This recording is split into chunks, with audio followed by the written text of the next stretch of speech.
বাস্তবায়িত করার লক্ষ্যে ভোক্তা সুরক্ষা তার উপর আমরা বিভিন্ন কর্মসূচি আয়োজন করেছি এবং ইতিমধ্যে সারা রাজ্যের যেমন Khowai college, এমবিবি university, Mohanpur college, বিভিন্ন কলেজের ছাত্র ছাত্রীদেরকে নিয়ে আমরা ভোক্তা সুরক্ষার উপর সেমিনারের আয়োজন করেছি, যেখানে আমরা উল্লেখযোগ্য সাড়াও পেয়েছি এবং পরবর্তী পর্যায়ে বিভিন্ন কলেজ থেকে প্রিন্সিপালরা আমাদের ডাইরেক্টরের সঙ্গে আমার সঙ্গে ব্যক্তিগতভাবে সেখানে যোগাযোগ রক্ষা করছে, যাতে তাদের কলেজে গিয়েও ওই ছাত্র ছাত্রীদেরকে সঙ্গে নিয়ে ভোক্তার সংরক্ষণে সেখানে প্রোটেকশনের উপর আমরা সেমিনারে অংশগ্রহণ করি বা সেমিনার আয়োজন করি। পাশাপাশি আমরা পরিবহন দপ্তর, আপনারা জানেন যে রোড সেফটি একটা গুরুত্বপূর্ণ দিক,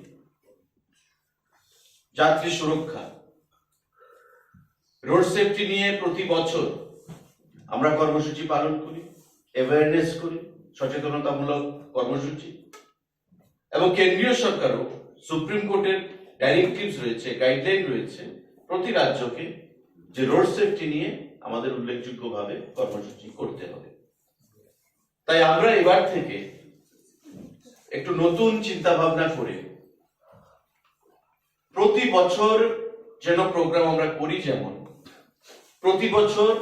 কেন্দ্রীয়ভাবে আমরা যে প্রোগ্রামটা করি সেটাকে আমরা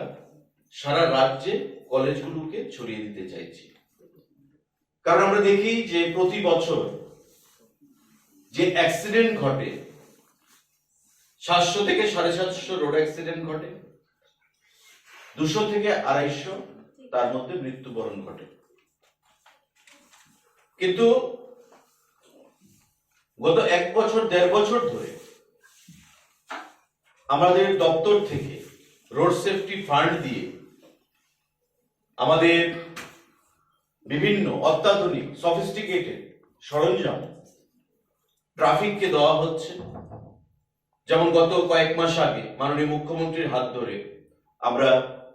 8টা জেলায় 8টা গাড়ি ইন্টারসেপ্টর যুক্ত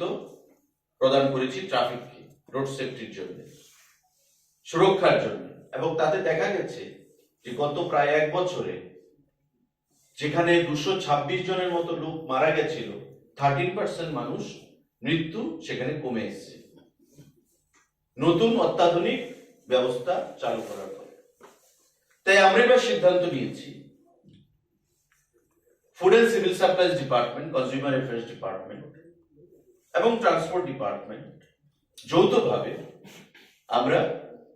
এই সচেতনতামূলক অ্যাওয়ারনেস যে প্রোগ্রামগুলো সেগুলো একটু ভিন্নভাবে, ভিন্ন স্টাইলে সারা রাজ্যে